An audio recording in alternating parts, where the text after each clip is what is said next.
I'm Jessica with Mother Earth News, and today I'm going to be showing you how to make a very simple cleaning solution for your countertops.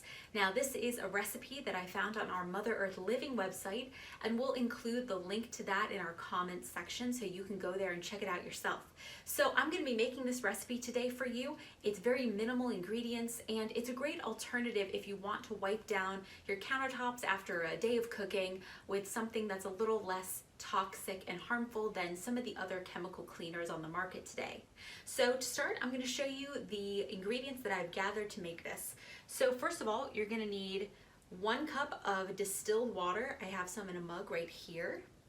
You'll also need about 2 tablespoons fresh thyme leaves. I plucked them off the stem and just have them in the little dish right here. You'll also want an ounce of Castile soap. I have some in a glass right here. And then mine is also non-fragrant, so it's just very plain, unscented soap. And then for supplies, you'll want a jar of some kind to put the cleaning solution in when you're done. I just have this little mason jar here. And then you'll also want to have a strainer on hand, something to mix with. I just have a little spoon, and then just a small pot. And that is it. So once you have everything gathered, your first step is you'll want to bring the distilled water to a boil. So I'm going to pour that into my pot right here and put this on the heat. And bring this up into a medium-high heat, and I'm just going to wait till my water boils and then head on to my next step. Okay, so my water is now boiling, so I'm going to turn off the heat and take the pot off the heat. And the next step really is I'm just going to be making a strong thyme tea. So just like tea, you have the water boiled, and now you're going to add your plant material. So I'm just going to take this top off and put in all of my thyme leaves to the tea and mix that up just a little bit. And the next thing I'm going to do is I'm just going to cover this and allow the tea leaves to strain. Not strain, steep, I'm sorry.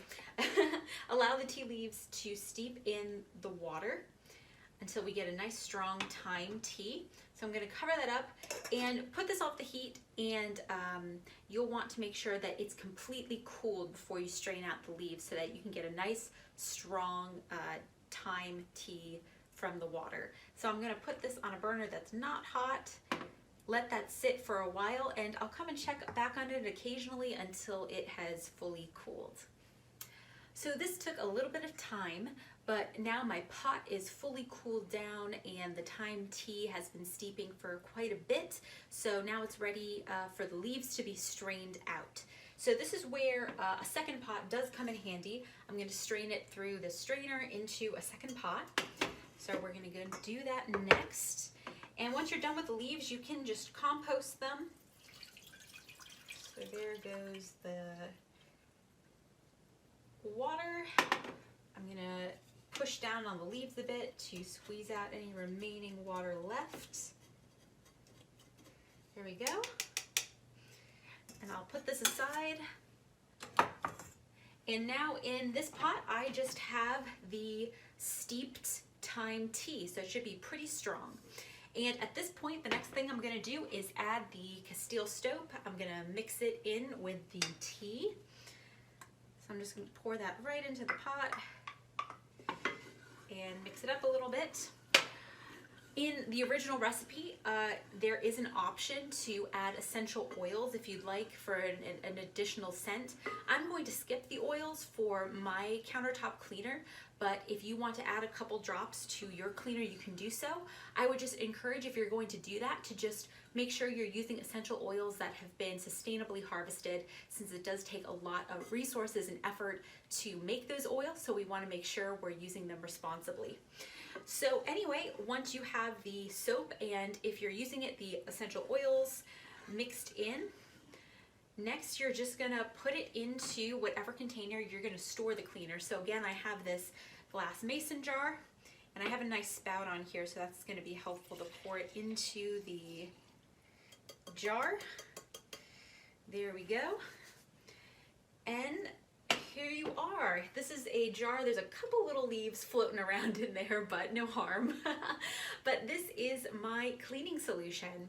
So at this point, I don't have any squares of cotton fabric, but what you can do is take a few little squares of fabric and put it into the solution, and then you'll just put a lid on top, and you can just store this somewhere, and whenever you'd like to clean your countertops, you can just use any of the fabric squares that you've put in. Another option, it doesn't say so in the recipe, but I would probably do this at times if I don't have a fabric, is to just dip some fabric in there and then just wash the counters.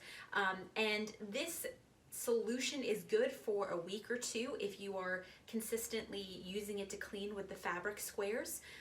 One recommendation in the recipe is, if you're going to use the squares and replace them after you've cleaned, to make sure you really squeeze them and rinse them out so that you don't get too much dirt in your solution, and that this lasts you for a little bit. So here is the solution, and I just think it looks really nice. I do like the look of a mason jar as well.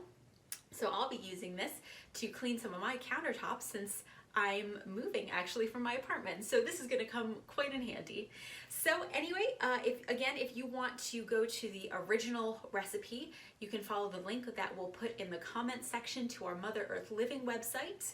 And I would love to hear if anybody ends up using this solution, how they enjoy it, if they like the smell, if they put their own spin on it. So thank you so much for joining me today, and I hope you have a great rest of your day, and see you soon.